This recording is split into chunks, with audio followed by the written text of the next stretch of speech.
Ladies and gentlemen, my name is Ryan Awesome, and welcome to the Ryan Awesome Show. Now, before we get into the show, first off, man, if you haven't done this already, man, what are you waiting for, man? Hit the thumbs up. Hit the thumbs up, and if you're new here, hit that subscribe button. And right next to that subscribe button, there's a bell. Make sure you click on that bell so you're the first ones to know when my next video will come out because I'm here each and every single week. So make sure you hit the thumbs up if you haven't already. Hit the thumbs up. And if you're new here, hit the subscribe button. And then next to that subscribe button, there's a bell. You click on that bell. And when you click on that bell, you'll be the first ones to know when my next video is uploaded. And one last thing. Don't forget to be awesome. So yeah, don't forget to be awesome. And yeah, man, sit back, chillax, grab something to eat, grab something to drink because you're watching the Ryan Awesome Show. And once again, ladies and gentlemen, welcome to the Ryan Awesome Show.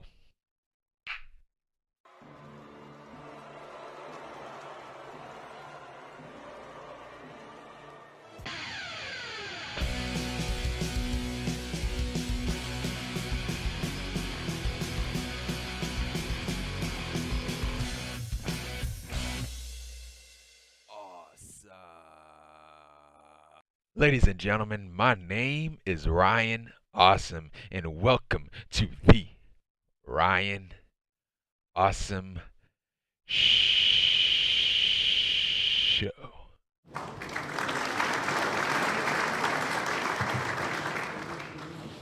Now, today on the Ryan Awesome Show, welcome, ladies and gentlemen, welcome.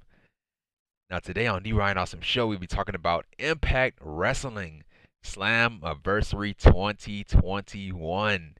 Now, man, this is a great show, really good show, man. Love the crowd reaction on this show. So this is the first time in Impact Wrestling that we have fans back. So it's great to see the fans back. You know, I love the matches on this show. Not all the matches, but the majority of the matches were really good. I love the matches. You know, great main event with Omega and Callahan. That was really great. The no disqualification match with them, really good stuff. You know, we had some debuts tonight. I mean, not tonight, last night on Slammiversary. We had some debuts. You know, Thunder Rosa, Chelsea Green, No Way Jose, all of them showed up. Really good stuff. And yeah, man, that was pretty much it. That was pretty much it with Impact Wrestling. You know, yeah, Jay White came in at the end of the show. That stuff was awesome. That was really great. You know, it just turned out to be a really good show. Really turned out to be a fun show. You know, it wasn't perfect by any means. It wasn't perfect. There were some things on the show that I didn't agree with, like the outcomes of certain matches I didn't agree with. But I'm gonna talk about that in a little bit and talk about that later. But yeah, man, this is the Slammiversary review for 2021 Slammiversary 2021 review on the Ryan Awesome Show. And yeah, man. Now I did not get a chance to watch this pay-per-view live. I didn't get a chance to watch it live because I was at a wrestling event that was in my area, an indie event. So I had to show up there. I wanted to go, and so I wasn't able to watch. I wasn't able to watch Slammiversary live. So what I'm gonna do, I'm gonna fuse this video. I'm gonna fuse this video with my Money in the Bank pay-per-view review. So by the time you see this, you know, Money in the Bank will already been over. But I'm recording this right before Money in the Bank, so my Money in the Bank, so this Slammiversary review and Money in the Bank pay-per-view review will be fused together in one video. So yeah, man. So yeah, so first off, man, for Slammiversary we have Matt Striker. So Matt Striker is back on commentary. Thank God, man. I missed Matt Striker. He was there for a little bit, but he got replaced by Josh Matthews. And I was like, man, where is Striker, man? We missed Striker. I want Striker. And so Striker is back. And of course the fans are back. So that's really good too. So yeah, so first off, man, we started off the show with the Ultimate X match for the X Division Championship. Now, man, this is a really good match, really great match to start off the show, man. Match was all over the place, man. Absolutely all over the place. I couldn't keep notes. I could not keep notes in this match. But I did the best that I could, you know, by keeping notes in this match. Oh, okay, guys, this is thundering outside, so don't mind the thundering. So yeah, so the Ultimate X match for the X Division Championship. So yeah, so we had Trey Miguel versus Ace Austin versus Petey Williams versus Rohit Raju versus Chris Bay versus Josh Alexander, who is the X Division champion. And so yeah, so right at the bell, everyone they were right after each other. And then Bay he had climbed up the X rope, the top X rope. So on the top rope or the top of the arena or the top of the ring, over the ring, there's a X, there's a rope that has an X on it. So you have to climb that. You have to climb the X to get the championship because the championship is hanging on the rope. So Bay he had climbed the rope to try to grab the championship, but everybody else had stopped him. We had a German suplex to Austin from Alexander, which was absolutely wicked, man. And so yeah, we had a tope con hilo to a tope con hilo from Bay on I think everybody outside the ring, and we had a top rope hurricanrana from Trey Miguel, and we had an outside DDT to Alexander from Miguel. No, the top rope hurricanrana I think was from Ace Austin, and then the diving DDT was from Alexander or from Miguel rather to Alexander. And so we had a top rope moonsault to Austin, or a top rope moonsault from Austin on everybody else. And then Rohit Raju, he had grabbed the rope. He had grabbed the rope that was underneath the ring. So he had grabbed the rope, and then he threw the rope at the top of the rope, on top of the X mark to try to, try to climb up the rope. And so I thought that was really smart, man. Really smart stuff. Because at first, he couldn't reach it. He went to the top rope and he tried to jump to the X rope, and so he couldn't reach it. So this time he grabbed the rope that was under the ring. So I thought that was really brilliant and really smart. And so yeah, so Rohit Raju he was climbing up this rope that he had brought into the ring, and so Williams had stopped Rohit Raju, and then Trey he had hurricanrana Rohit Raju. So yeah, so this is a nice spot in this match. So they were fighting at the top rope. And so yeah, Trey Miguel he had hit a hurricanrana, a top rope hurricanrana on Rohit Raju, and then Rohit Raju he had hit a spear. He hit a spear on Chris Bay. So that was a nice transition move. So he hit the hurricanrana on Raju, and Raju had went and hit a spear on Bay to knock him off of the X rope. And so yeah, crowd was going crazy at that point, man. And so Rohit Raju he had took out everybody with a stick. So he had like a stick that had a hook on it, and so he had used the hook to grab the championship. And so, yeah, he sat a chair down and he went up on a chair and used the stick to grab the championship. And so Trey Miguel he had a diving drop kick to Rohit Raju to knock him off of the chair that he used. So yeah, we had a sharpshooter to Miguel from Williams, and we had a crossface from Raju to Trey Miguel. And so at that point, you had Josh Alexander. He was climbing up the ladder, not the ladder. He was climbing up the X rope, and so yeah, he was hanging upside down. He was hanging upside down, and everybody had like submission moves, like submission holds locked on each other. And so Alexander, he was hanging upside down, and he had Chris Bay in the ankle lock. So I thought that was really awesome, man. Really awesome spot. And so crowd was going crazy at that point as well, man. And so while Josh Alexander he was hanging upside down, you had Rohit Raju. He had threw a chair. He had threw a chair at Josh Alexander. It hit him right in his head. And so Alexander he had fell right off of the X rope. We had a diving cutter. We had a diving cutter to Ace Austin from Chris Bay off of the top rope, off to the X rope. So he jumped off the top rope and he hit Ace Austin with a cutter, a diving cutter. So that was really cool, man. But the timing was a little off, but that move was really nice, man. And so we had Petey Williams. He had a Canadian Destroyer to Rohit Raju and Trey Miguel. And then he had another Canadian Destroyer. He had another Canadian Destroyer off of Josh Alexander's shoulders. So Chris Bay, he was on Josh Alexander's shoulders. And so Petey Williams, he had a Canadian Destroyer to Chris Bay off of Alexander's shoulder. So that was a nice spot, man. The crowd was going crazy at that point too, man. And so we had a divine intervention to Petey Williams from Josh Alexander. And we had an assisted flatliner to Miguel from Raju. And so Raju, he started hitting running knees on Alexander and Miguel. We had a exploder suplex to Miguel off the top rope from Alexander. And so Alexander and Bay, they were fighting on the top, on the X rope for the championship. So they were fighting over the championship.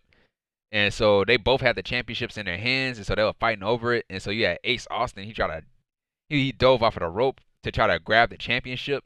But Bay and Alexander, they had held the championship up so Austin wouldn't get the championship. And so at that point, Alexander he had knocked Bahh off of the top of the X rope, and so Bahh he had went falling down on the mat, and so Josh Alexander he had the championship, so he has the championship, so he's in possession of the championship. So therefore, Josh Alexander wins the match and is still the X Division champion. Great match, man. Awesome match to start off the show, man. Nice spots, crazy spots too, man. That diving, the Canadian Destroyer, man, that he hit off Josh Alexander's shoulders, man. That was really cool, man. And I did have one problem with it. I did have one problem with the match. I don't know why Trey Miguel didn't win. He was my pick to win the match because he's the only person in that match that haven't held the title yet, the X Division title, while everybody else has been X Division champion. So I thought they were gonna give it to Trey Miguel. And then like he came out, he was the first person to come out, man. He was the first person to come out to the ring. But yeah, man, I don't know, man. Like dude, Trey Miguel, he came so far, man. He had a great feud with Sami Callihan. A great, because he beat Sami Callihan. He had a great feud and all that stuff. Callihan got on Trey Miguel, talking about he don't have any passion, and so Trey Miguel had proved him wrong, showing Sami Callihan that hey, I do have passion.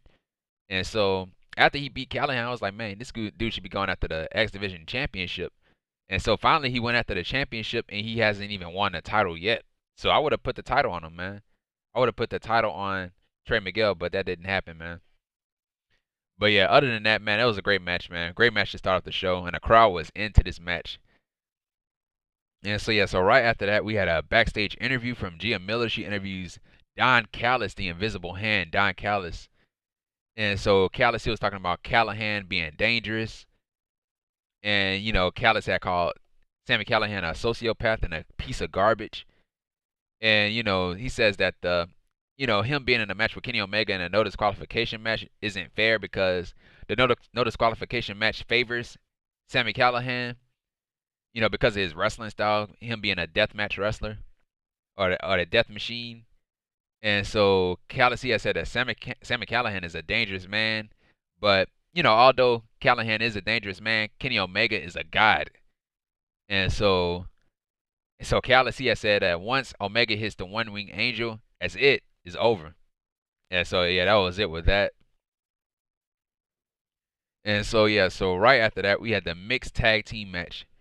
So the mixed tag team match, we had Brian Myers, the most professional wrestler, with Sam Beale in his corner, and Tenille Dashwood with Kaleb with a K in their corner, in her corner, versus Mack Cardona and a mystery partner of his choice. And so the mystery partner that Mack Cardona chose was no surprise to nobody, was Chelsea Green.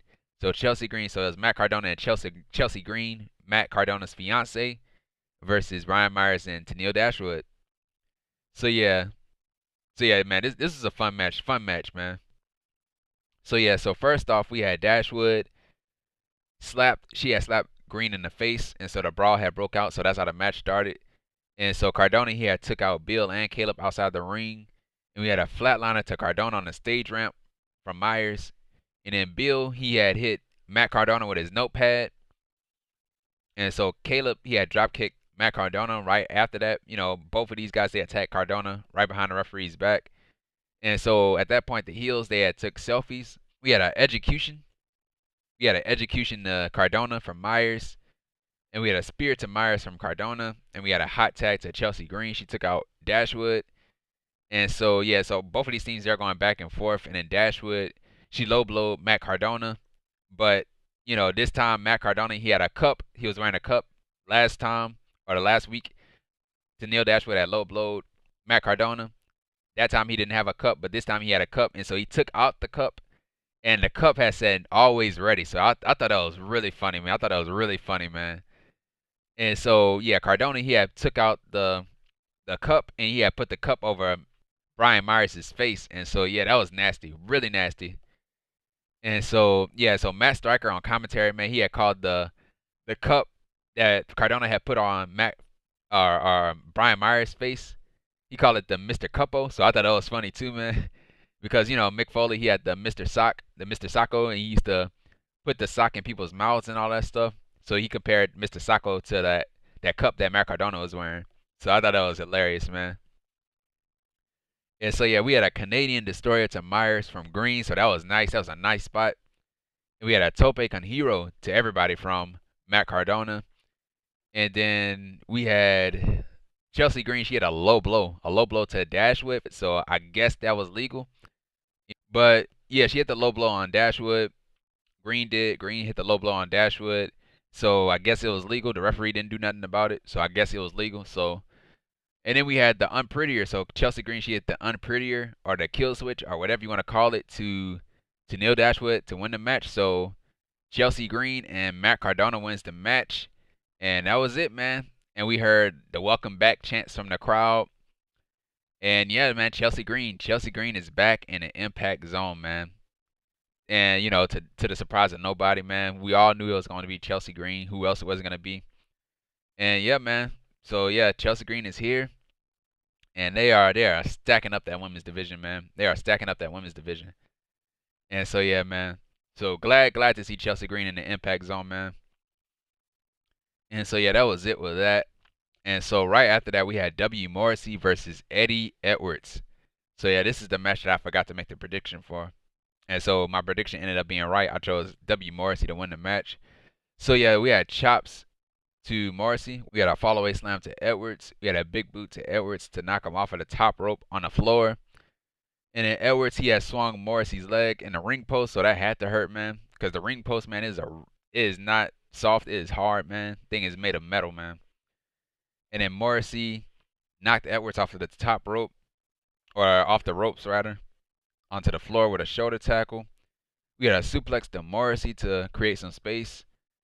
And then Edwards, he tried to, he kept chopping Morrissey. And then, Eddie Edwards, he went for a tope suicida, but Morrissey had caught him in midair and gave him a choke slam on the ring apron. So that had to hurt too, man. We had a backdrop to Morrissey on the stage ramp. And we had a Boston knee party to Morrissey outside the ring. And then Morrissey, he hit the F10. He hit the F10 on Edwards. And we had a top rope sunset flip powerbomb to Morrissey. And then he followed up with a Blue Thunder bomb to Morrissey, and he kicked out. And the crowd started chanting, "That was three. That was three." And so at one point, I think Eddie Edwards, he was trying to go for his finishing move again. But Morrissey, he had pulled the referee in away. So the referee had gotten away. And so Edwards had put the referee back. He moved the referee out of the way. And so, yeah, we had a big boot. So Morrissey hit a big boot on Edwards, and he kicked out. And so, yeah, this time Edwards, he had hit the Boston knee party. He hit the Boston knee party to Morrissey, and Morrissey had rolled out of the ring. And so at that point, Morrissey was outside the ring, and he grabbed something that was in his boot. And so it was a chain, so he had the chain in his hand. Referee didn't see it. And so Morrissey, he had hit Edwards with the chain. And so right after that, he hit Edwards with a bitter bomb or a power bomb. It looked like our last ride power bomb. So he hit him with a power bomb that he calls the bitter bomb to Edwards to win the match. So Morrissey gets the W. No pun intended. So yeah, so Morrissey wins the match. And that was it, man. That was it. The crowd, it seemed like they weren't into this match. It seems like they weren't interested in this match. You barely heard the crowd, man. The only time you heard the crowd was during the entrance. But, this is a good match, though. But the crowd, it felt like the crowd wasn't into the match. But yeah, that was it with that. So yeah, so Morrissey continues to win. What is next for him? I'll put him after the X Division Championship because he's gotten enough wins that you could put him against a guy like Josh Alexander, man. So yeah, I'll send him after the X Division Championship. That's just me. But yeah, that was it with the match, man. Right after that, we had Moose. Moose, he speaks. So yeah, so Moose, he talked about Chris Sabin because he has to face him tonight. He said that, Chris Sabin made a mistake. You made a mistake by choosing to challenge me to a match tonight. And so Moose, he said that the beating that he would give Sabin would be worse than a car accident. And so, yeah, so he said tonight, Chris Sabin, you will face the consequences. And so, yeah, that was it with that. And so right after that, we had a vignette, and it was a painting. It had like a painting that said, "Long live the Drama King," and it had something else painted over it. And so at that point, I was like, is that Aiden English? I was like, is that Aiden English coming to Impact Zone? Because Aiden English in WWE, he used to call himself the Drama King. The Drama King. He used to call himself the Drama King when he was in NXT as a part of the Vaudevillains. And then he called himself that I think when he was on the main roster, so it could be Aiden English. And so yeah, man. So Aiden English, he could be on his way to the Impact Zone. And so yeah, man, that was it with that. So yeah, that'll be a great spot for him too, man. A great spot for him, Impact Wrestling. And so yeah, so right after that we had Gia Miller. She interviews that super fan. I forgot his name. So yeah, she interviewed this super fan, asking him about the matches that he was looking forward to and all that stuff. He gave his answers. And so yeah, so the interview was interrupted by Madman, Fulton, and Shera. So they walked out to the ring and they were upset because, they were banned from earlier from ringside in that Ultimate X match. And so yeah, and then they got in the referee's face, the referee that was out there. And so they were, intimidating the referee. And so, they were arguing with the referee, and then they started arguing with each other. Shera and Fulton did, so they started pushing and shoving each other.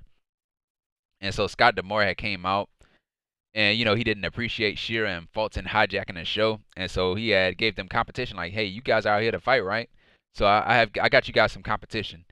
And so Finjuice come out. So Finjuice made their return to the Impact Zone, so the crowd goes crazy. Man, Finjuice, they got some good music, man. They have some great music. I love their music. And so so Finjuice came out, so we had an impromptu match. So it was Madman Fulton and Shera versus Finjuice. That's David Finlay and Juice Robinson. And so yeah, this is a squash match, man. Absolute squash match. I really don't know why this match even happened on the show. And so yeah, we had jabs to Shera from Juice. We had a clothesline to Shera, or a clothesline from Shera to Juice. So it was a rebound clothesline, and then Fulton, he had tagged himself in. And so Shera, he did not like that. And so Shera and Fulton, they were arguing with each other, pushing and shoving each other. And then at one point, Madman Fulton had slapped Shera in his face. And so Shera, he didn't do nothing about it. So he just got out of the ring. And so we had a double flapjack to Fulton. And to end the match, we had an assisted stunner to Fulton to win the match. So Finjuice wins the match. And just like what I said, man, this is a squash match. Absolute squash match. And did not know why this match needed to happen, man. You just buried these guys, man. These are monsters. You had them buried, dude, by putting them in an impromptu match and have them get beat by two guys that are smaller than them, man. But yeah, I really don't know why they made this match. But yeah, that was it with that. And so yeah, so right after that we had a match, and it was Moose versus Chris Sabin. And so yeah. So yeah, the crowd was chanting Moose when Moose had made his entrance. I love Moose's entrance.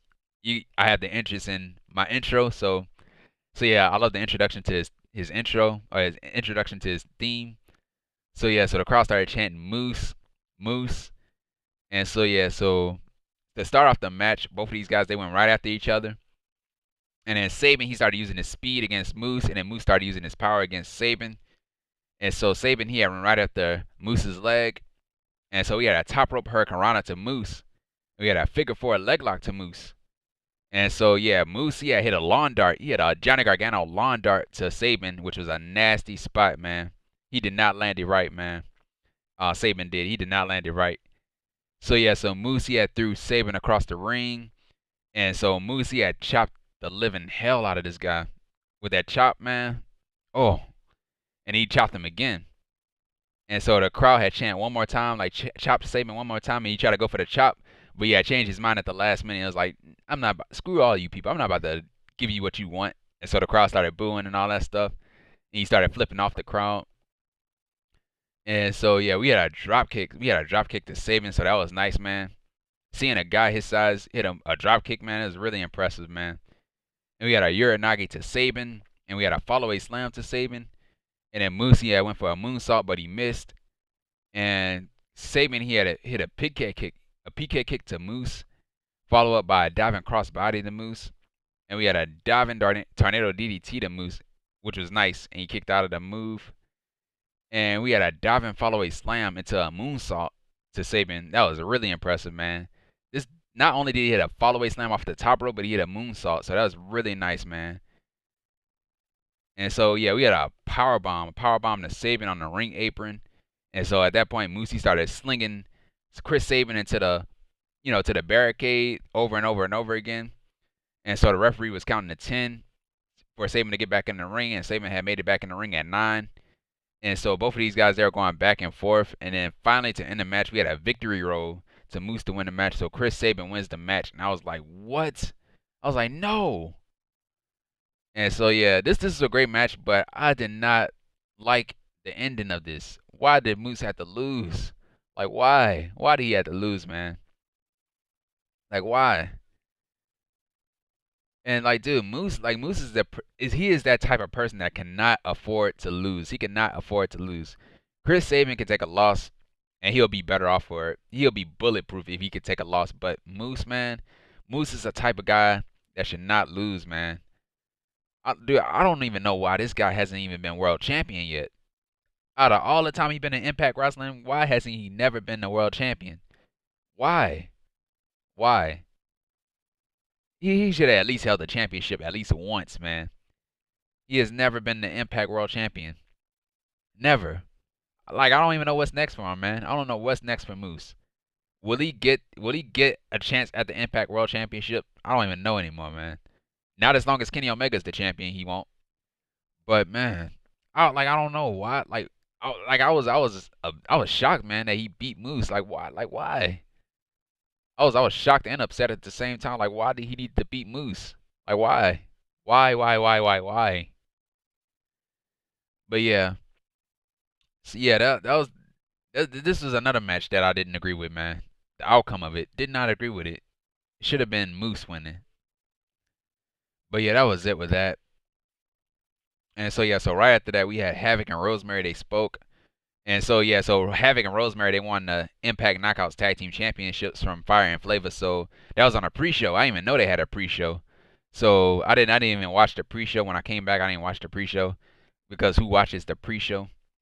But yeah, we had a match with Havok and Rosemary versus Fire and Flavor. So they beat Fire and Flavor. So they were backstage. Havok and Rosemary were backstage. They celebrated their tag team women's knockouts championship victory.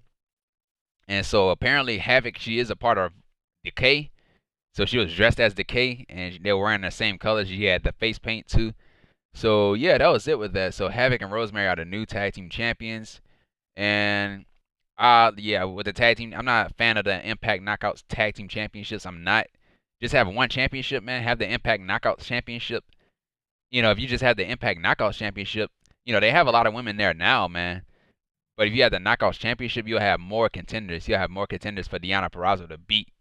So that's why you should get rid of the Knockouts Tag Team Championships. And then you don't even have enough tag teams. You don't even have enough Knockouts Tag Teams to vie for the Knockouts Tag Team Championships. The only legit team in the Knockouts Tag Team division is Fire and Flavor. That's it. Everybody else is a makeshift tag team, like a lot of people say, a makeshift tag team. Havok and Rosemary, makeshift tag team. But yeah, and who's next for them? I don't know. Probably Fire and Flavor will probably get their rematch and they'll lose again. But yeah, that was it with that. And speaking of tag team championships, we had the four-way. We had the four-way tag team match. So it was a four-way tag team match for the Impact World Tag Team Championships. So apparently TJP, he was replaced. So TJP, he was taken out of this match. He was supposed to be teaming up with Fallah Bahh. So I don't know what happened to TJP. I think he got hurt or something like that. I don't know for sure. But they took him out of the match. So he had a replacement. So it was Rich Swann and Willie Mack versus the Good Brothers, Don Gallows and Karl Anderson versus Fallah Bahh, and his mystery tag team partner was No Way Jose, former WWE star No Way Jose. He goes by No Way. So No Way, and so they came out with the conga line. And so yeah, they came out with the conga line, so they were all dancing Fallah Bahh. You know, Fallah Bahh, No Way Jose, Rich Swann, Willie Mack, and the conga line, they were all dancing in the ring. And so, yeah, versus the Good Brothers, Don Gallows and Karl Anderson versus Violent by Design, who are the Impact World Tag Team Champions. Rhino and Joe Doering representing Violent by Design, who they chose. And so, with Violent by Design in their corner, Eric Young and Diener. So, yeah, this is another match. This is another match I didn't agree with. The outcome, I didn't agree with the outcome. So, yeah, we had a no way Jose chant. So, you know how Fallah Bahh say no.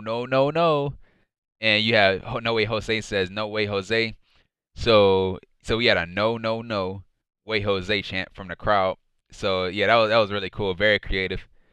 And so yeah, so to start off the match, we had a double team move to Anderson from Mack and Swann.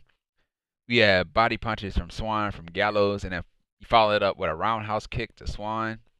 We had a fallaway slam to Swann from Gallows, and we had a hot tag to No Way Jose, or No Way, whatever you want to call him. He takes out Anderson, and we had a flatliner to Anderson from No Way Jose, and we had a spine buster to Jose from Anderson, and Doering he had stopped the pin, so this is the first time Violent by Design got involved in this match. And so Gallows and Doering, they stared down each other, and so they started going at it, so they were going back and forth. And so the babyfaces that took them out, and then the babyface started to attack each other. We had a Samoan drop to Rich Swann from Fallah Bahh, which was devastating, man. Oh my God. And so we had another Samoan drop. We had a Samoan drop to Fallah Bahh from Willie Mack. So that was nice, man. Really cool. And Fallah Bahh, he's a big dude, man. And Willie Mack had caught him with a Samoan drop. Really nice stuff. And we had a short arm clothesline to Jose from Doering. And so Doering went for the cover. And then Mack, he had knocked Rhino into Joe Doering to break up the pin. And so we had a gun stun to Rhino from Anderson. And so to end the match, we had a magic killer to Rhino from the Good Brothers to win the match. So the Good Brothers win the match and are the new Impact World Tag Team Champions. And so yeah, this is good. This is a great match, but like why? Like why did Violent by Design have to lose? Why? I said the same thing the last match. Why did they have to lose? Why did Moose have to lose? Why did Violent by Design have to lose? Why didn't Trey Miguel win this match? I don't know, man. I don't know. But yeah, Violent by Design, they just had the championships. They haven't even defended the championships enough to lose the championships. And Gallows and Anderson, they already had the titles. They already had the tag team championships. Like why would you take it off of Violent by Design? You pinned Violent by Design. You pinned Violent by Design to have Gallows and Anderson win the tag team titles, man. Why would you do that? But yeah, I really didn't see nobody else winning this match but Violent by Design. So why did you take the titles off of them? Why did you? And then you pinned them. You made it a fatal 4-way. You made it a fatal 4-way. So it probably would have you probably would have protected Violent by Design by having somebody else get pinned and have Violent by Design lose the titles. But you pinned Violent by Design. You pinned Violent by Design. So that's a no-no, man. You could have pinned anybody else. You could have pinned anybody else to get the tag team titles, but you pinned Violent by Design, bro. You pinned Violent by Design. I don't know. I don't know, man. Why would you do this? And just like what I said, man, Gallows and Anderson, they already had the titles. They already had their shine at the Impact Tag Team titles. And you took it off of them to give it the FinJuice, and you put it back on. You put it on Violent by Design. So look, it went from the Good Brothers to FinJuice to Violent by Design, right back to the Good Brothers, man. Like, how did that make any sense? How did that make any sense at all, man? How? That's the one thing I didn't like about this show. This is a great show, but this is the one thing I didn't like about the show. Was this stuff, man. I would have changed the outcome of most of these matches.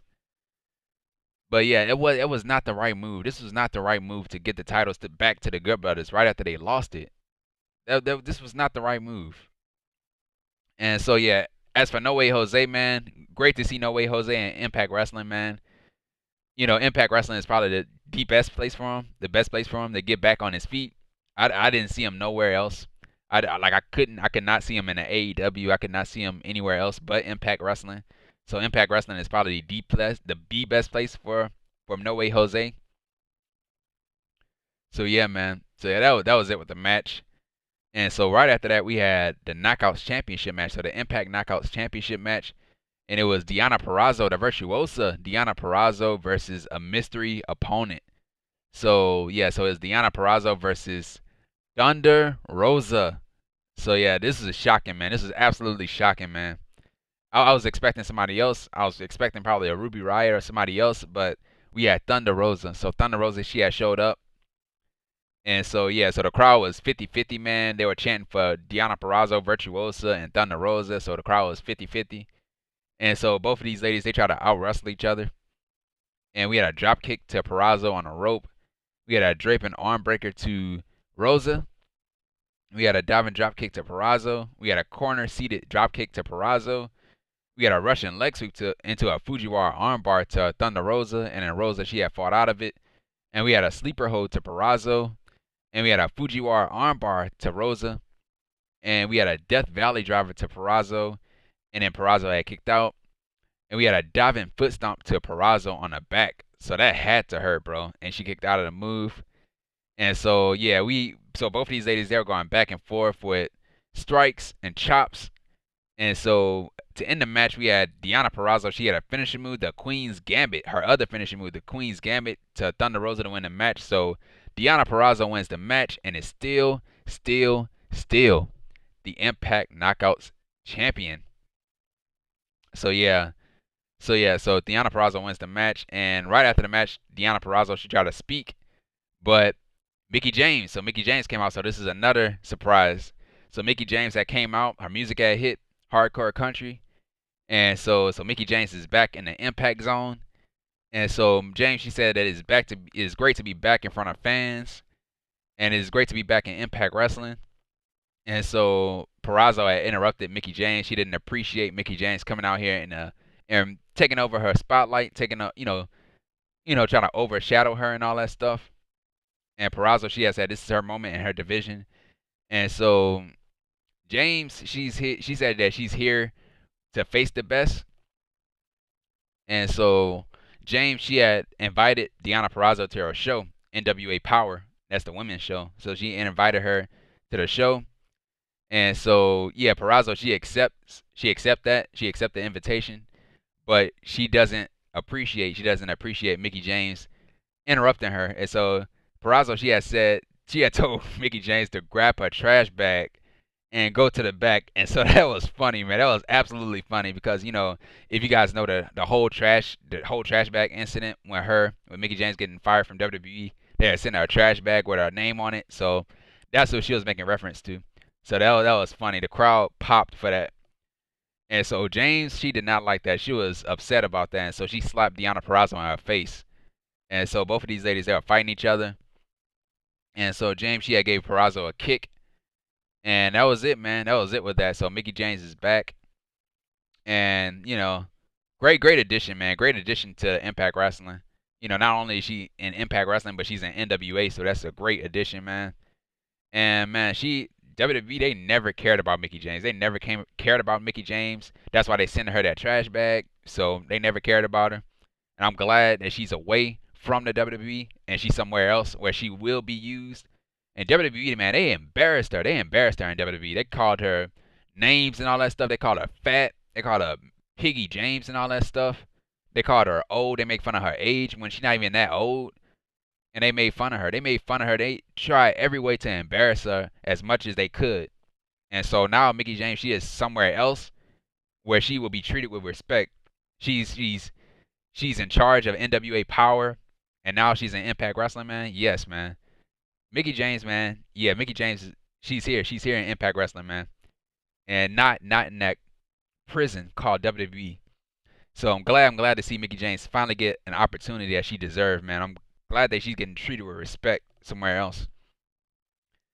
And so yeah, as far as the match, man, with Purrazzo and Rosa, man, they had a great back and forth, man. Two best women's wrestlers, man, right now.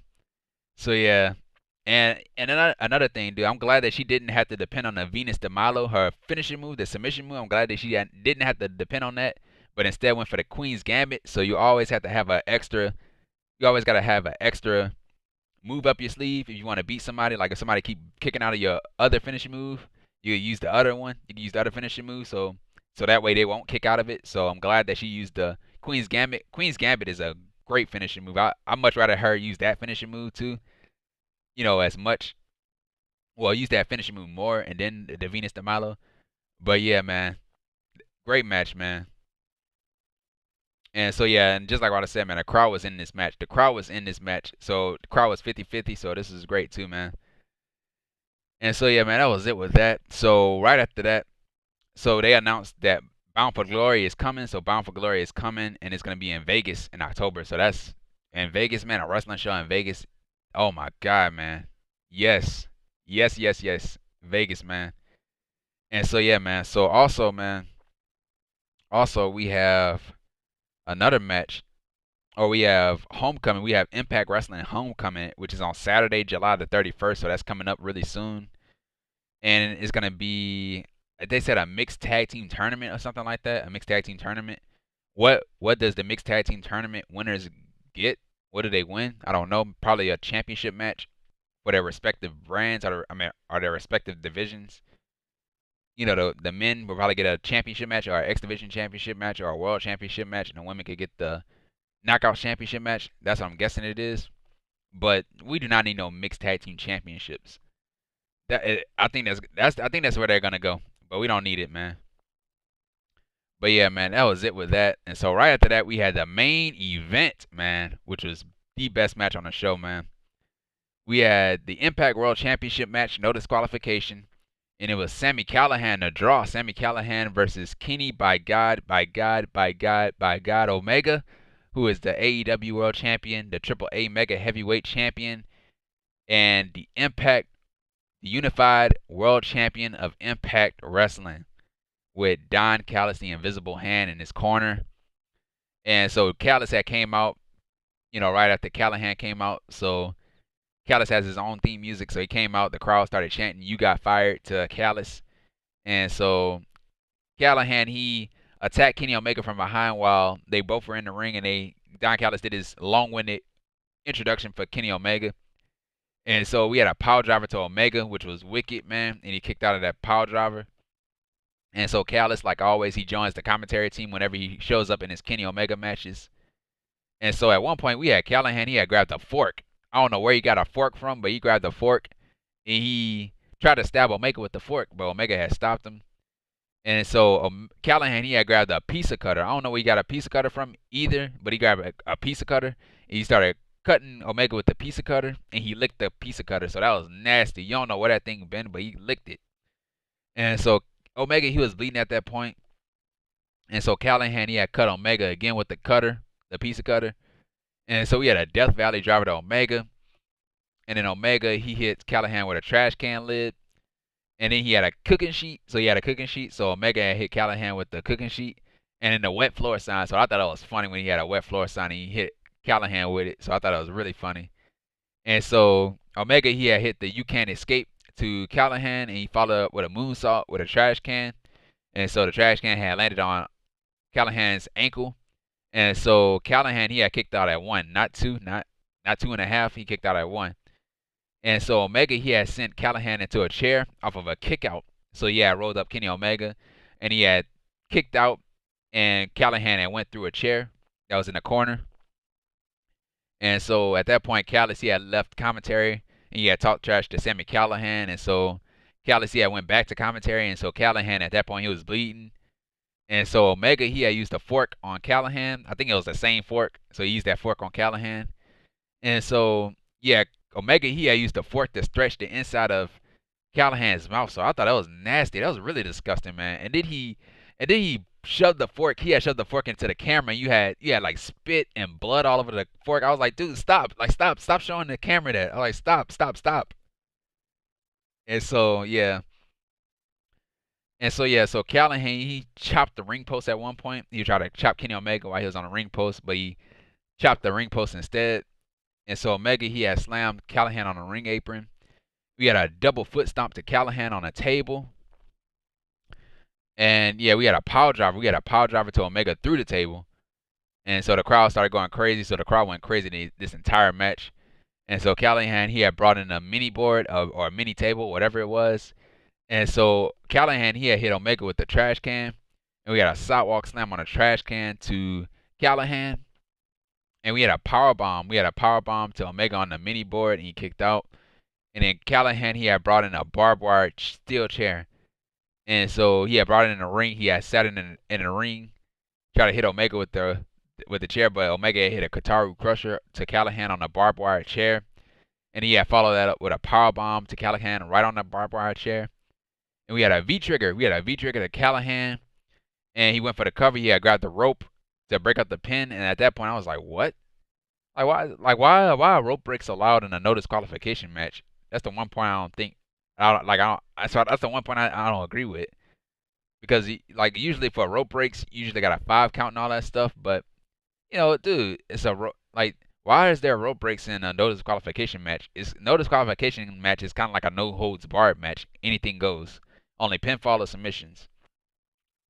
But yeah, that was it with that. So right after that, we had a superplex to Callahan on weapons, and Callahan had kicked out. And then we had a tombstone power driver on a barbed wire chair on Omega, and he kicked out.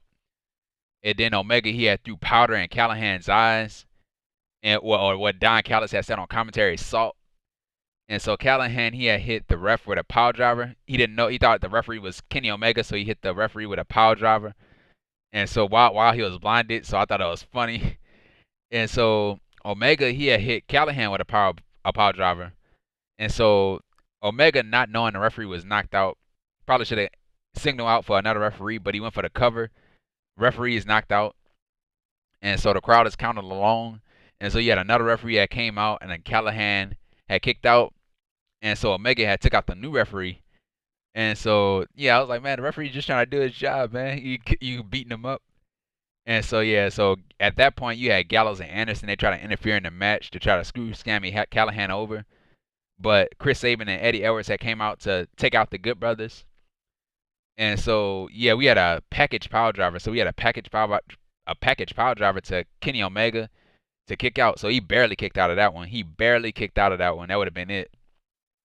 And so at that point, Sami Callahan, he had pulled out thumbtacks. And so he had put it in the ring. And so Callis, he had left commentary. So Callis, he was frustrated. He was like, somebody got to do something about this. And so Callis, he had left the commentary table, to try to distract Sami Callahan. And then Omega, he had threw the tacks in Callahan's face. And he had hit a V-trigger to Callahan. And he had another V-trigger to Callahan with tacks. So he had tacks on his knee pads. So he put his leg on the knee pads to try to get the thumbtacks on his knee pads and hit Callahan with the V-trigger. And so right after that, Omega, he had put the thumbtacks in Callahan's mouth. And so basically feeding him thumbtacks. And so right after that, he had caught him with a V-trigger, with the thumbtacks in his mouth. While Callahan had the thumbtacks in his mouth, Kenny Omega hit the V-trigger on him. And then in the match, we had the one-wing angel to Callahan on the thumbtacks to win the match. So Kenny, by God, Omega wins the match, and it's still the Impact World Champion. And so, yeah, so this is a great match, man. Awesome match, man. The best match on the show, man. Crazy spots, great spots, man. This match was flat out crazy, man. Crazy. And I don't understand the hate for Kenny Omega. I do not understand the hate for Kenny Omega. Kenny Omega can wrestle any style, man. He can wrestle a death match, a pure wrestling match, any match that you want Kenny Omega to fight, any style of wrestling you want Kenny Omega to partake in. He would do it, man. He would do it to the best of his ability, man. Look at the barbed wire death match that he had with Jon Moxley, man. Great match. Although ending was terrible, but it was still a great match, man. So I don't understand the hate for Kenny Omega. I don't know why people hate Kenny Omega so much. I know people that actually hate Kenny Omega. I know people that I talk to hate Kenny Omega. I don't understand why people hate Kenny Omega that much. And like, dude, and people are complaining about Kenny Omega. Oh, where's the cleaner? Where's the cleaner Kenny Omega? Where's the cleaner Kenny Omega? And like Kenny Omega, he needs to turn heel. He's a babyface. He needs to turn heel. He needs to go back to his New Japan, the cleaner gimmick. He needs to come back to the cleaner gimmick. And you finally got it. You finally got the cleaner gimmick. And these people still complaining about Kenny Omega. Like, I don't understand the hate for Kenny Omega. Like, why you people hate Kenny Omega so much? You guys asked for the cleaner, and y'all finally got the cleaner, and y'all people still complaining about Kenny Omega. Why y'all complaining about Omega?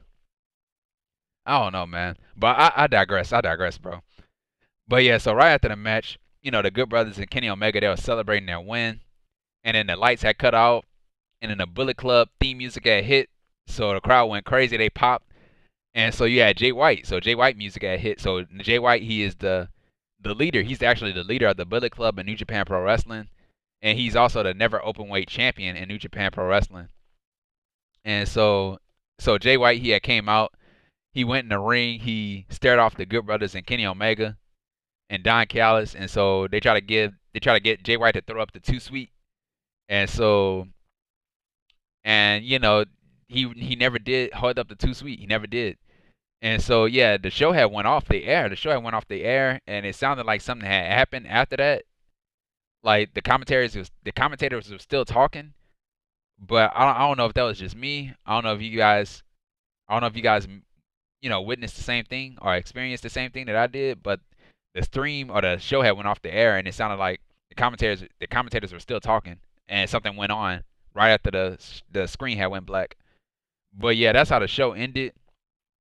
And just like what I said, man, this is a great match, an awesome match, man.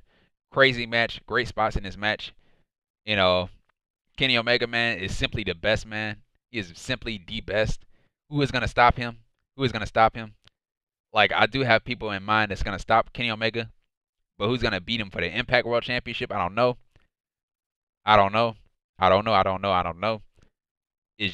Was it Jay White? Was it Jay White? Is Jay White gonna challenge Kenny Omega for the World Championship, Impact World Championship? I don't know.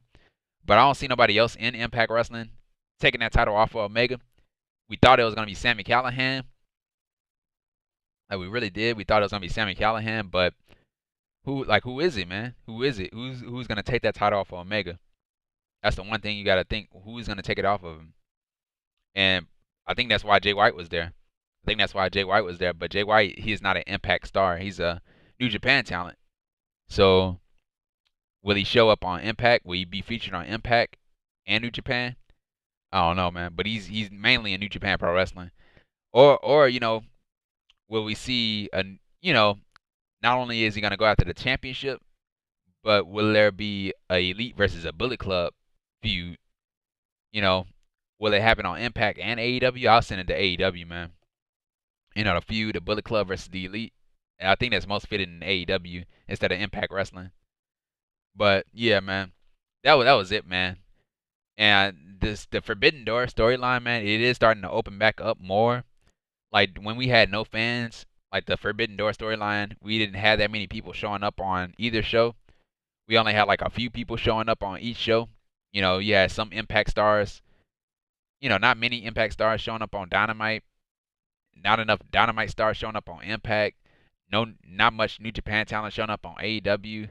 But New Japan talent have been showing up on Impact.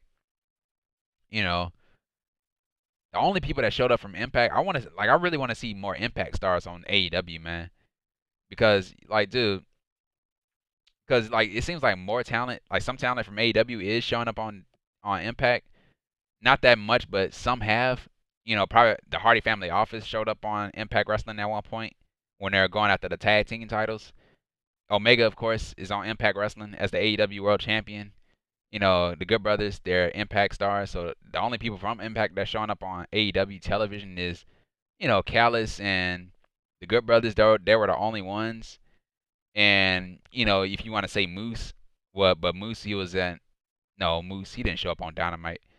Although the show, I think it was at Rebellion. What show was that? The last show that they had, it was Moose versus Kenny Omega. And, no, Against All Odds. It was Against All Odds.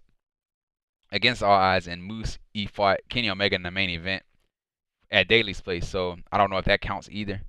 But he was at Daly's place. So that's AEW's turf. So I'm guessing he was there. And Callahan was there too when he interrupted, right after Omega had won the match. But yeah, man. But yeah, I can see the Forbidden Door storyline. It is getting wider. The door is opening even more wider now that we have fans back. So you might as well just do it now. Oh yeah, and New Japan, the only talent from New Japan that showed up were Kenta and the other guy that fought Jon Moxley. I forgot his name again. But yeah, I think like when we get more fans, man, I think the Forbidden Door storyline it will continue.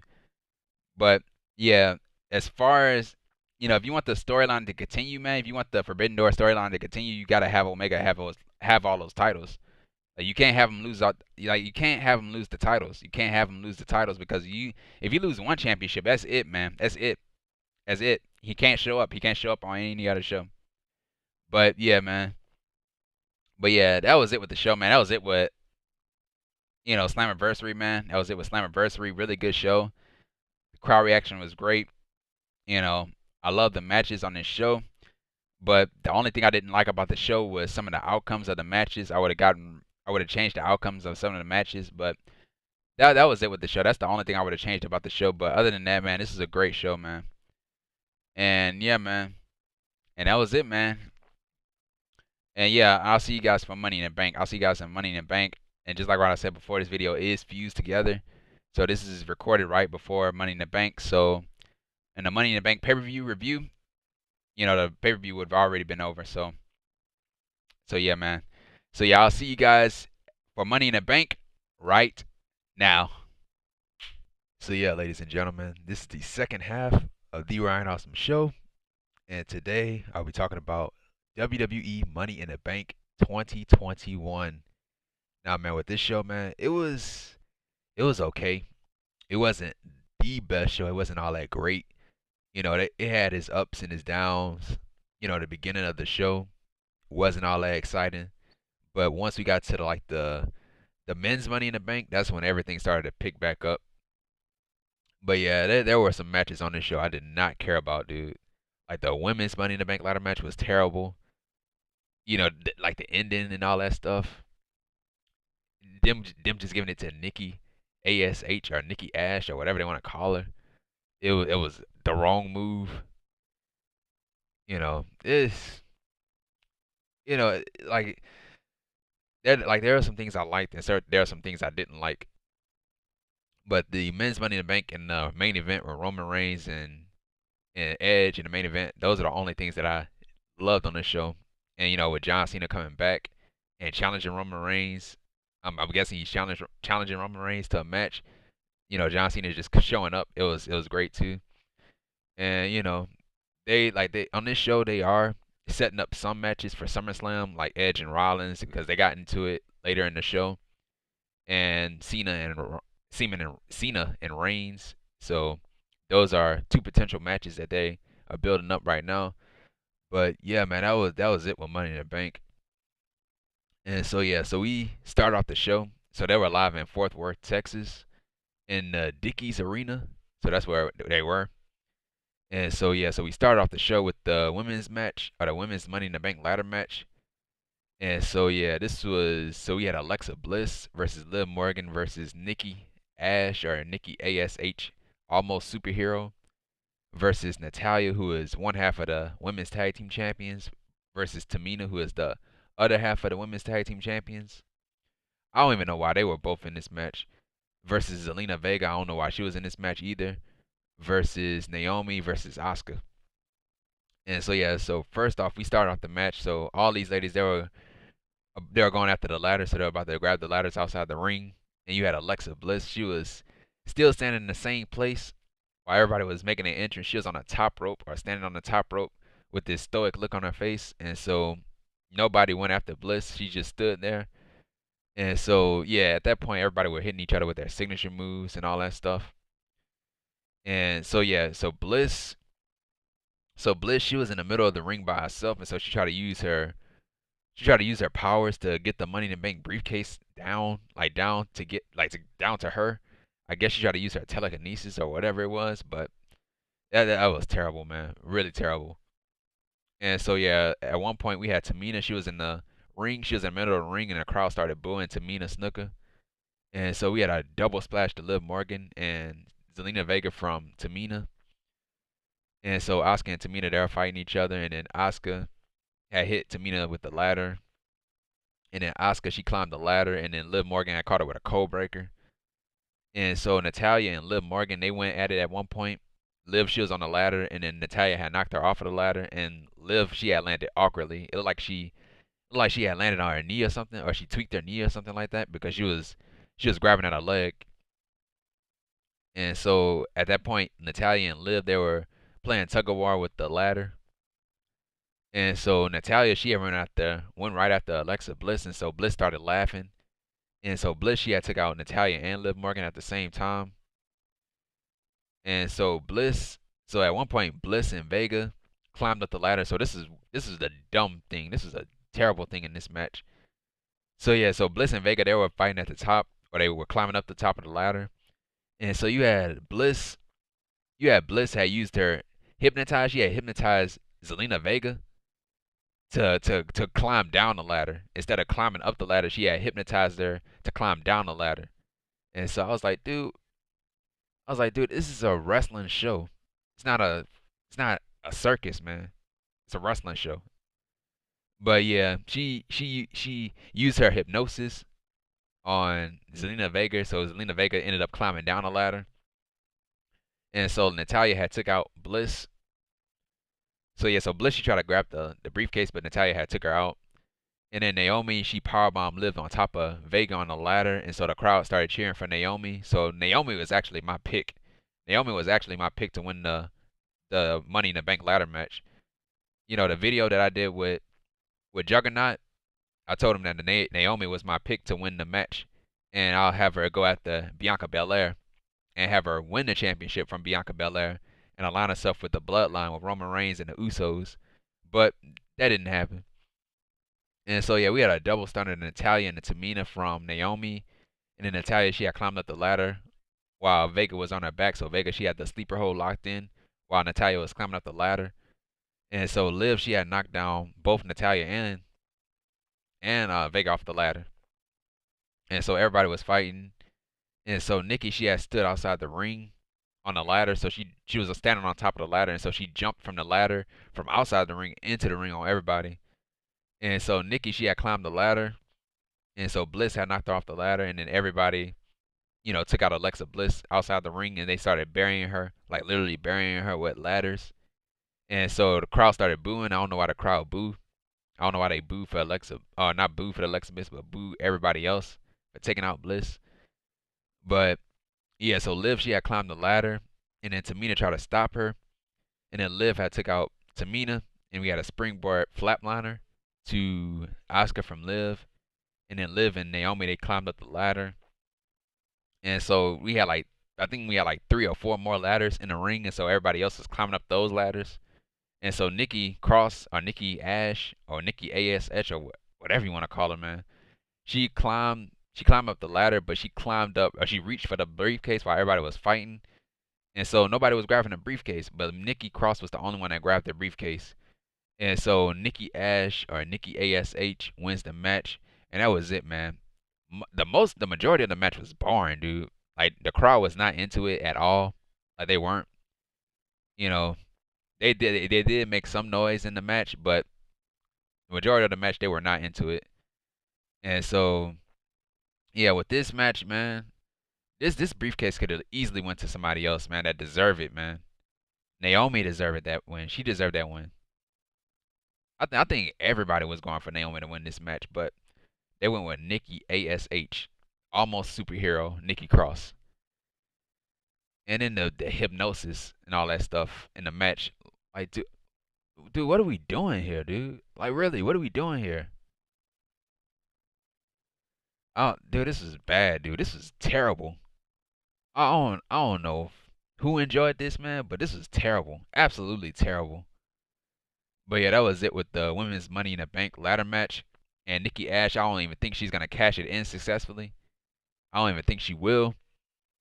She's not gonna beat Charlotte, and she's not gonna beat Bianca Belair. So, so she's all out of luck, man. She's all out of luck. So that's why I would have gave it to Naomi, man, because Naomi she have a better chance at winning the championship than Nikki Ash. But yeah, man, wrong, absolutely wrong decision, dude. Wrong decision. That briefcase should have went to Naomi. But yeah, that was it with that. And so right after that, speaking of Naomi and the bloodline, we had backstage, we had Roman Reigns, the Universal Champion, and the Usos, who are the new SmackDown Tag Team Champions. So on the pre-show, I didn't watch the pre-show. I usually don't watch the pre-show, but on the pre-show, it was the Mysterios versus the Usos for the SmackDown Tag Team titles on a pre-show. I don't know why that was on a pre-show, but yeah, they beat the Mysterios for the tag team titles. And so Reigns, he was backstage with the Usos. They were celebrating. Oh yeah, of course Paul Heyman was there too. And so Reigns, he had said that he was proud of him, like he proud of him, and he told the Usos to hold on to those titles. And so Reigns, he started, he was talking about Jimmy Uso.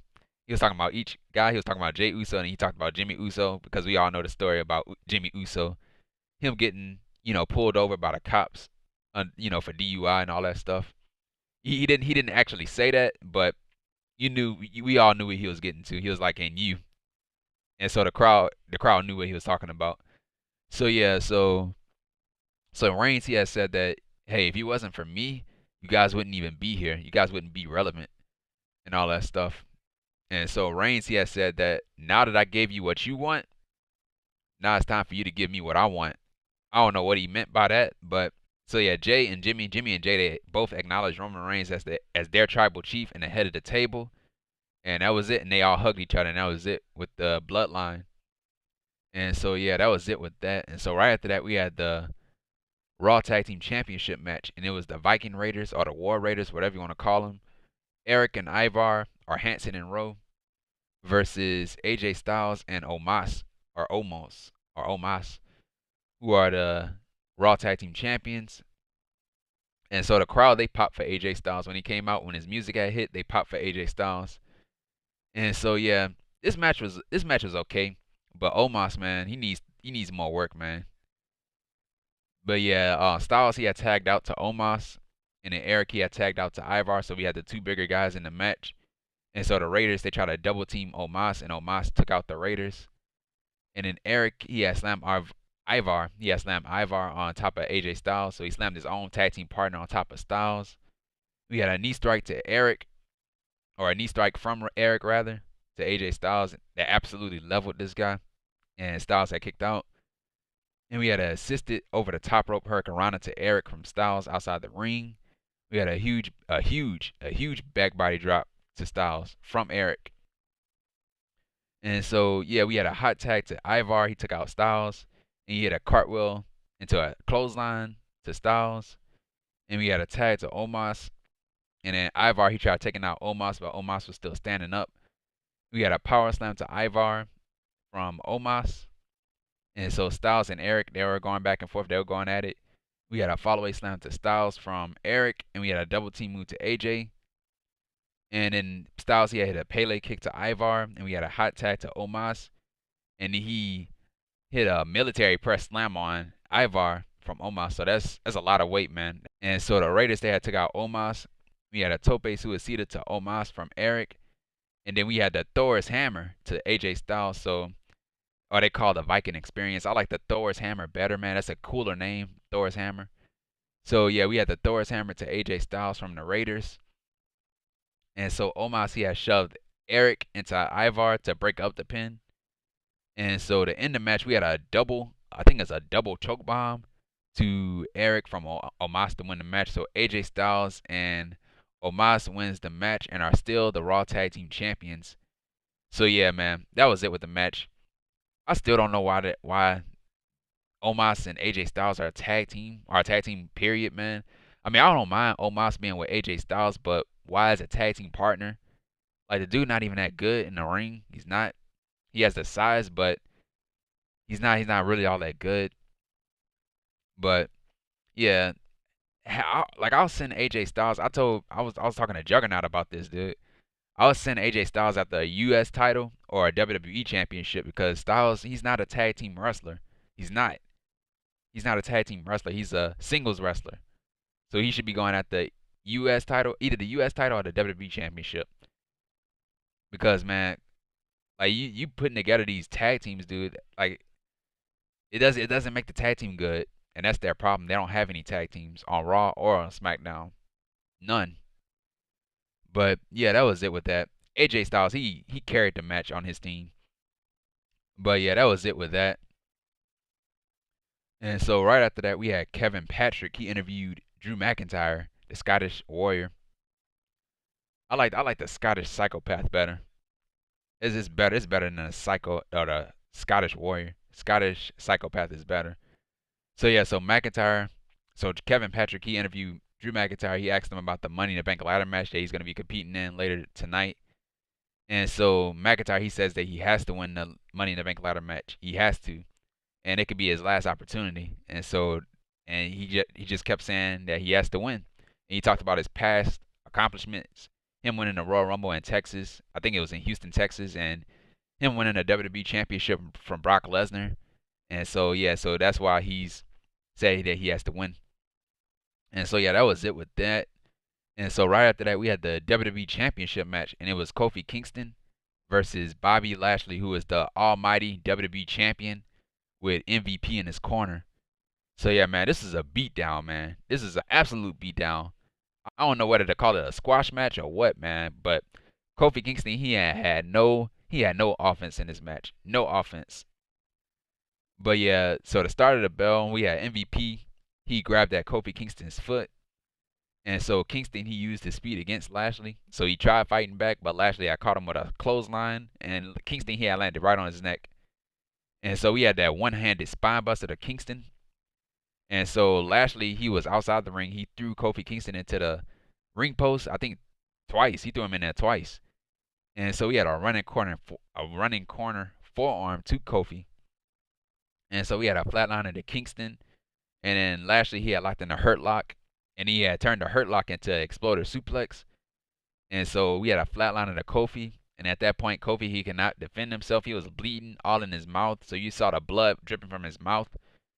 And so, yeah, we had three dominators to Kofi Kingston.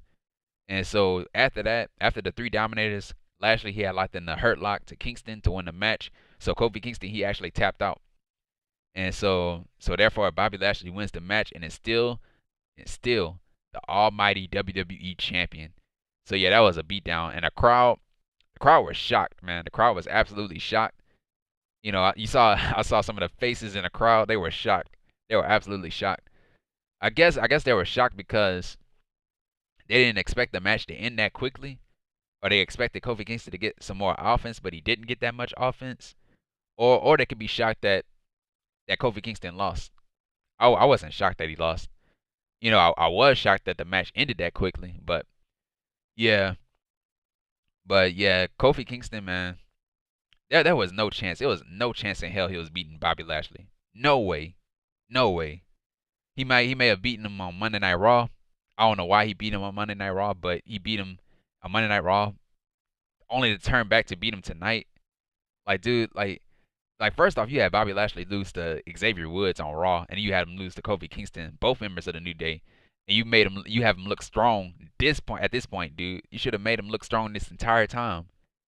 But yeah, that was it, man. That was it with the match. Absolute squash match. That's what I'm gonna call it. I'm gonna call it a squash match because he did not get no offense in, no offense. But yeah, that was it with that. I really didn't care about the match. I really didn't. I just wanted Bobby Lashley to retain a title. But yeah, that was it. And so right after that, we had the Raw Women's Championship match, and it was Rhea Ripley, who is the Raw Women's Champion, versus Charlotte Flair, who is the challenger. I don't know why Rhea Ripley came out first. The champion should always come out last. But yeah, this is another match I ain't care about either, man. Like, this is nothing more than a rematch, dude. We seen the same match at Hell in a Cell. We seen the same match at the last pay-per-view before that. Like, dude, how many more matches? I was like, man, how many more matches can they give? And hopefully this is over, man. After this is over, man. Should be over. But yeah, so yeah, we started off the match. We had a "We Want Becky" chant. So the crowd started chanting "We Want Becky" because Becky Lynch, she is on her way back, but we don't know when she's coming back. But the crowd started chanting "We Want Becky," and so Charlotte, she was mad, and so the screen had blacked out. The screen had blacked out, and so the screen had came back on, and you saw Charlotte flipping a finger, flipping a finger to everybody in the crowd. So I guess that's why they turned the screen black. And so right after that, the crowd still started chanting "We Want Becky." And so Ripley, she had took out Charlotte, so she used the crowd distraction to take out Charlotte. And so we had a cannonball attempt off the ring apron to Charlotte. And so Charlotte, she had moved out of the way. And so Ripley, she went splat. She landed right on that floor hard. And so, yeah, we had a T-bone suplex to Ripley. And we still got a "We Want Becky" chant from the crowd. And so we had a cannonball to Charlotte off the steel steps. We had a Northern Light suplex to Charlotte. She kicked out. German suplex to Charlotte. And then Charlotte, she had locked in a Boston Crab to Ripley. And we had a big boot to Ripley. And we had a suplex. So Rhea Ripley, she had muscled up Charlotte for a superplex, not a superplex, but a suplex, which was nice. It was a nice spot. And so we had chops to Flair, and a big boot to Ripley. We had an outside moonsault to Ripley, and so Ripley, she had locked in her signature move, or her signature submission move, which she called a prism lock.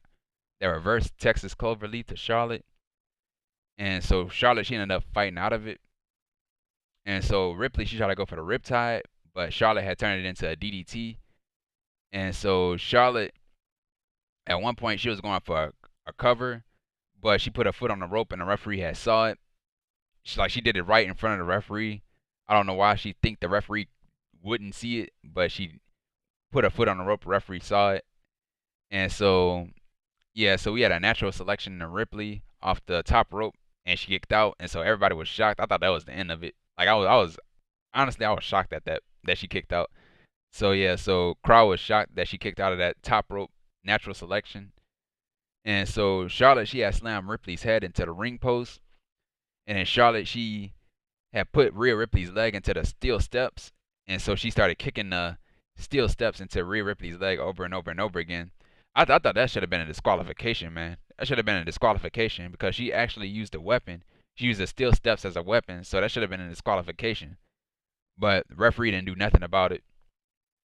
And so, yeah, she brought Ripley back into the ring, hit the figure eight to Ripley, and to win the match. So Charlotte Flair wins the match. So Ripley actually tapped out. She tapped out. So Charlotte Flair wins the match and is the new Raw Women's Champion. So yeah, this is a good match, but dude, I don't care about this match. I didn't care about it. Charlotte versus Rhea Ripley. It was nothing more than a rematch, dude.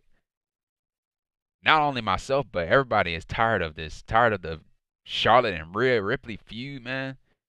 Like it's the same old stuff. And then like they both were acting like heels and all that stuff. Like who were we supposed to cheer for? Who's the heel and who's the babyface in the match? Like we really didn't know because they both been acting like heels. But yeah, so Charlotte, man, Charlotte is once again the Raw Women's Champion. What is it, her 15th time or 14th time? Whatever, however times she won the championship. Yeah, man. Charlotte Flair, man. Another championship that she doesn't need, man. But who will be next for Charlotte? I don't know. Whoever is next for Charlotte, they're gonna lose. I'm telling you, they're gonna lose. But yeah, that was it with that, man. And so at this point, man, right after the match, the Charlotte match, at first we had Rick Boogs and Shinsuke Nakamura there backstage. And at this point, the stream started acting up. The Peacock stream started acting up. At first, I thought I was the only one that had a problem with the stream, but everybody was tweeting about it. Everybody had problems with it. So I was like, thank God I'm not the only one. And so yeah, the stream started glitching and all that stuff. It kept blacking out and then just like not playing at all. And so I was missing some great stuff, man, with Rick Boogs and Shinsuke Nakamura, man. And so yeah, so yeah, we had the men's Money in the Bank ladder match, which was probably the best match on the show, one of the best matches on the show. One of the only matches that I did care about on the show was his men's Money in the Bank ladder match. And so yeah, it was Kevin Owens versus Matt Riddle versus Shinsuke Nakamura versus Ricochet versus John Morrison versus Big E versus Seth Rollins versus Drew McIntyre. So yeah, this was probably the best match on the show, man. And so yeah, so McIntyre, he started throwing Ricochet around. He threw him across the ring. No, he threw him out of the ring. And so Big E, he had speared McIntyre out of the ring. And so Nakamura and Morrison, they went back and forth. They were fighting each other. And then we had a Johnny Drip Drip chant. I was like, oh my God, man. Johnny Drip Drip? Johnny Drip Drip? So yeah, we had a Johnny Drip Drip chant from the crowd. And so we had an armbar to Morrison from Nakamura on the top of the ladder. And then we had a Samoan drop to Riddle on the ladder from Morrison. And then Rollins and Morrison, they threw Ricochet on the ladder. And so Morrison and Rollins, they were working together, during the entire match. But Rollins ended up turning on Morrison later on in the match. So they double team Owens, and then we had a springboard moonsault to Morrison and Rollins on the ladder from Owens. And so Morrison and Rollins, they threw Owens on the side of the ladder. So that had to hurt, man. And so McIntyre, he took out Rollins and Morrison with chops. And so Rollins and Morrison, they took out McIntyre. And then we had a top rope from Morrison. We had like a top rope spinning plancha on McIntyre. He did not get him all the way. It looked like his head had hit the ladder, the edge of the ladder, or his head had hit McIntyre's elbow. And so that had to hurt, man. That was a nasty spot for Morrison. And so right after that, Rollins, he had turned on Morrison. He had actually hit him with the ladder. And so Matt Riddle, he had hit Rollins with an RKO. So he paying homage to his mentor or his best friend, Randy Orton. Where is Randy Orton, man? That's what I want to know. Where is Randy Orton, and why wasn't he in this match? I thought Randy Orton, he was going to cost not Seth Rollins. I thought he was going to cost Riddle the match. But we didn't have Randy Orton. Randy Orton wasn't there. And he hasn't even he wasn't on Monday Night Raw either. So where's Randy Orton? So yeah, so we had an RKO to Rollins from Riddle, and then we had a double Claymore kick to Nakamura and Riddle from McIntyre. And we had a Future Shock DDT to Big E from McIntyre. And so yeah, we had a Tope con Hero to everybody from McIntyre. So McIntyre is a big dude, man. Hitting a Tope con Hero, a guy his size, man, that is very impressive. And so we had a Claymore kick to Rollins from McIntyre. And so McIntyre, he started climbing up the ladder, and so the crowd started booing. I was like, uh-oh, here we go. The crowd started to boo. And so we had Indus Sher, and Jinder Mahal. They took out Drew McIntyre, and they dragged McIntyre to the back. So McIntyre is not in the match anymore. And so this is a crazy spot in this match right here, man. We had Ricochet, man. Ricochet is probably the MVP of this match, man. Ricochet, he started walking across the rope. Not across the rope, he was walking on the ropes. So he walked the ropes, and he jumped off the rope, the top rope, and he jumped on the ladder. So he landed on the ladder. And so him and Riddle, they were fighting for the briefcase on the top of the ladder. And so Riddle, he had knocked Ricochet off of the ladder. And so Ricochet, he used his balance, and he had a senton bomb on everybody outside the ring. So Riddle knocked him off the ladder, and Ricochet, he touched the top rope. He jumped off the top rope, and he just hit a senton bomb on everybody that was outside the ring. So that was a nice spot, dude. The crowd was going crazy, bro. Going absolutely crazy. The best spot of this match was Ricochet, man. And so Ricochet and Riddle, they were fighting. And so yeah, we had an RKO to Big E and Ricochet from Riddle. And so yeah, so Riddle, he was channeling in his inner Randy Orton. And so Rollins had caught him with a curb stomp to Riddle. He had a GTS to Rollins from Nakamura. And so Johnny John Morrison, he used the drip stick to Nakamura. The drip stick, dude, that is cringe, dude. The drip stick. So yeah, he used the drip stick on Nakamura, so he sprayed the drip stick in Nakamura's face. And so we had a stunner to Morrison from Owens, and then Owens hit a stunner on Nakamura. And then we had a pop-up powerbomb to Ricochet from Owens. And so we had another powerbomb. So Rollins, he had a powerbomb on Kevin Owens on a draping ladder. So they set up a ladder earlier in the match from the announce table to the ring. So Rollins had powerbomb Owens on the ladder, through the ladder. So he went through the ladder, and so the crowd was going crazy, man. So yeah, Owens, he will be feeling that pain in the next morning, man. And so Rollins started climbing up the ladder, and then Big E, he had stopped Rollins. And so Big E, he climbed the ladder, he had caught Rollins, and he had hit a super big ending from the ladder. So that was nice, man. So he hit the big ending off the ladder, and so Big E, he climbs the ladder, and he grabs the briefcase. So therefore Big E wins the match, and is Mr. Money in the Bank. So yes, I was like, let's go, man. Big E wins the Money in the Bank ladder match, and that was the right decision. Absolutely right decision, man. Like, I did not see anybody else winning the match. You know, all these other guys, man, like in the beginning, man, this is gonna be a great Money in the Bank ladder match, man. Cause look who was in it, man. All these guys in this match, they are great wrestlers, man. And if I had to choose, I went with Big E. And yeah, just like what I said, man, we had some great spots in this match. Ricochet, of course, him jumping off the top, getting knocked off the ladder and then bouncing off of the top rope and landing on everybody outside the ring, man. That stuff was great. That stuff was crazy, man. And so yeah, man. And Big E, now that he's the Money in the Bank, now that he's Mr. Money in the Bank, I'll send him at the Lashley, man. I'll send him at the Bobby Lashley, so he can get revenge for his brother, man. Get revenge for Kofi Kingston, for Bobby Lashley taking him out the way that he did tonight. And I'll have him cashing in successfully. I'll have Big E win the championship from Lashley. That's what I'll do, man. But yeah, there's got to be a reason why you gave the briefcase to Big E, man, because you're eventually gonna set him up for the championship, and I'll have him beat him. I'll have him beat Lashley for the title. But I like, yeah. Now the rules for the Money in the Bank is that you get to choose whoever you want to face, whoever you want to face. So I'm guessing Big E he'll want to go after the WWE Championship. That's what I'm guessing, because he is not gonna cash in on Roman. He is not. If he cash in against Roman, it'll be a colossal failure, man. It'll be bad for Big E. So that's why he needs to go after Bobby Lashley.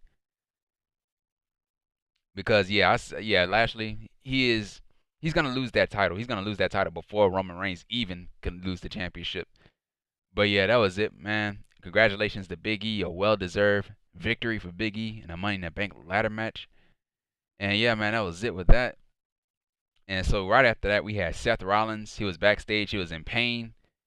And so Kevin Patrick, the interviewer, tried to interview Seth Rollins. I don't know why. I don't know why you're trying to interview Seth Rollins, why he's in pain. But yeah, so Rollins, he was upset that Edge had cost him a Universal Championship opportunity against Roman Reigns. And so, and Rollins, he had said, whoever wins the Universal Championship, whoever comes out the winner tonight, I call dibs. I'm next. And so I was like, no, you're not. You're not next. You don't even deserve a championship match.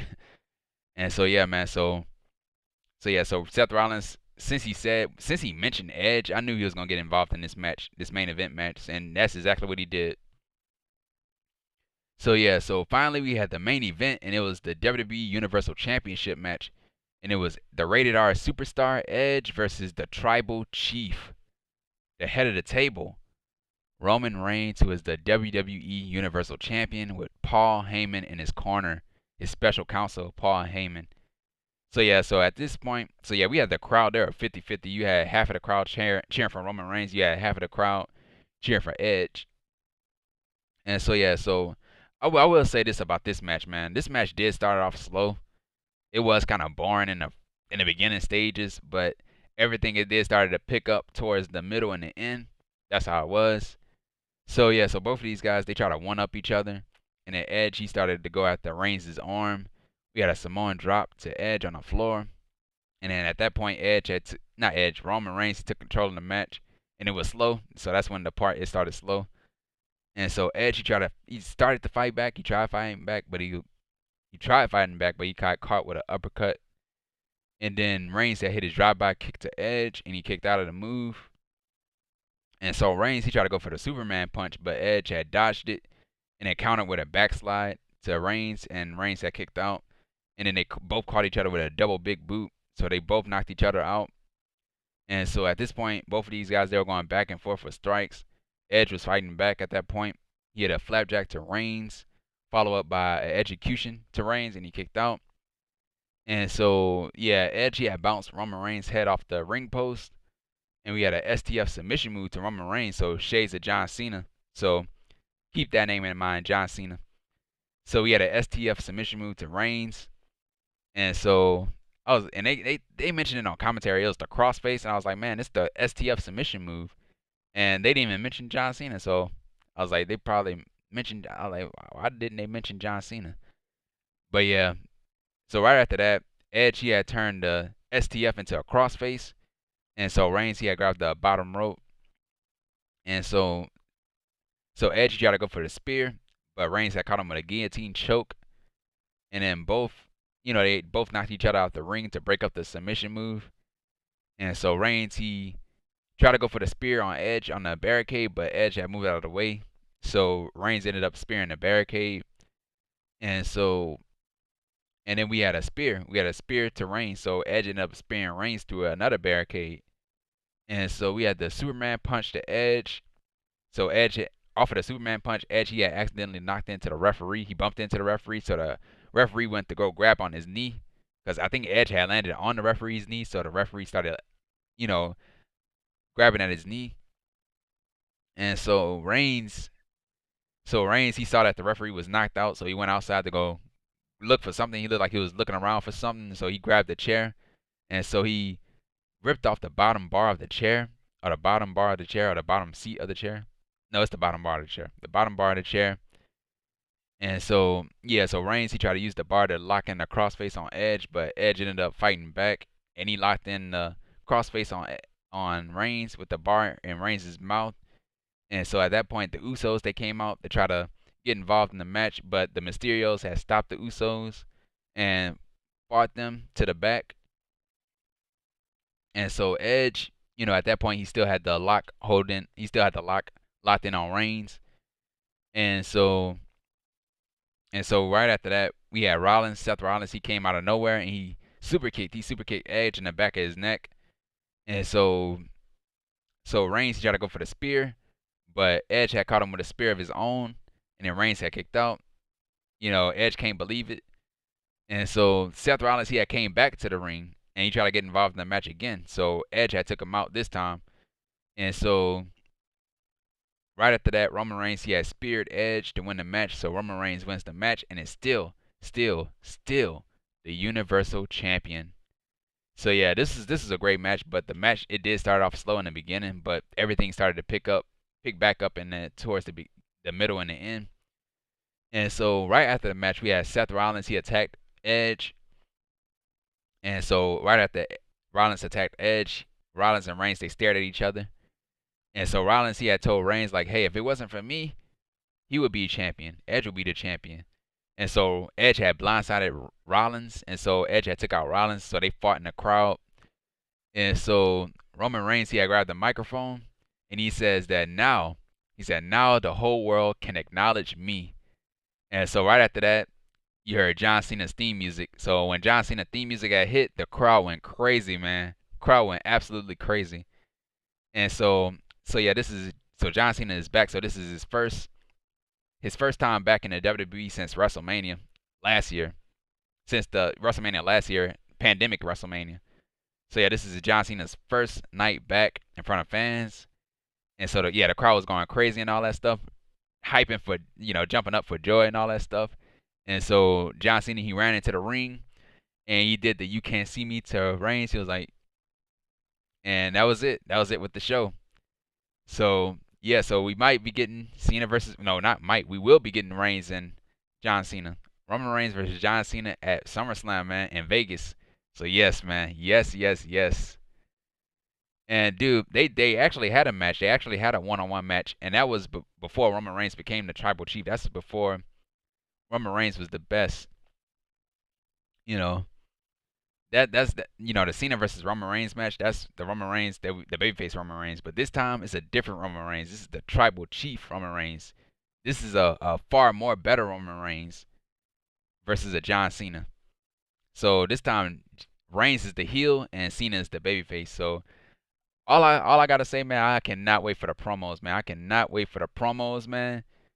See what Roman Reigns has to say now, cause then babyface Roman Reigns, he could not cut a promo, man. But this Roman Reigns, the tribal chief, the head of the table Roman Reigns, he can cut a promo, man. He is the absolute best, and I cannot wait for the promo stuff that they'll be doing, man. And John Cena, man, he is the best. He's probably the best on the microphone right now. He's probably the best on the microphone ever. So yeah, I just want to see it. Like, what will Roman Reigns do, man? I think Paul Heyman might do most of the talking, but Reigns, he'll get some speaking into. And so yeah, man. So this might be the main event of not WrestleMania. This might be the main event of SummerSlam, and it has to be the main event of SummerSlam. Cause man, John Cena versus Roman Reigns for the Universal title, man. Count me in, man. Count me in. So yeah, man. So that was it, man. That was it with the Money in the Bank pay-per-view, man. That was it. And yeah, man, SummerSlam, if they build it right, if they build SummerSlam the right way, it'll be a great show. It could be a great SummerSlam. But this show, man, Money in the Bank, it was okay. It was decent. It wasn't the best show. It wasn't all that great. The beginning of Money in the Bank, it was terrible, man. It really was. It was boring. Like the beginning of Money in the Bank, it was so boring. But once we got to the men's Money in the Bank and all that stuff, that's when everything started to pick back up, man. At that, like the men's Money in the Bank ladder match in the main event with Roman Reigns and Edge were probably the only highlights of the show. And John Cena coming in, John Cena returning, that's the only highlights of the show that people will be talking about. Everything else, man, the women's Money in the Bank ladder match sucked. Everything else wasn't all that good either. You know, it just wasn't exciting, dude. But yeah, that was it, man. That was it with Money in the Bank. And yeah, man, if you liked the video, man, earlier the first part of the show I did Slammiversary. So and now, man, I have the Money in the Bank. So this is the Money in the Bank review 2021 on The Ryan Awesome Show. And if you like this video, man, this is probably the longest video that I ever did on my show. So if you like this video, man, what are you waiting for, man? Hit the thumbs up. Hit the thumbs up. And if you're new here, hit that subscribe button. Right next to that subscribe button is a bell. Make sure you click on that bell so you'll be notified when my next video will come out, because I'm here each and every single week. So make sure you subscribe to the channel so you don't miss out. Follow me on Twitter at Ryan Awesome Show. And yeah, man, I'll see you guys on Tuesday for NXT. See you guys for Tuesday for NXT. And yeah, man. And once again, guys, thank you for the support. Thank you, thank you, thank you. The love and support for my show. And yeah, man, share this video, man. Share this video with each and every single person that you come across on a day-to-day basis. And yeah, man, just like what I said, I'll see you guys on Tuesday for NXT. And yeah, man, and this has been The Ryan Awesome Show. Take care, stay safe, and don't forget to be awesome. And that's that.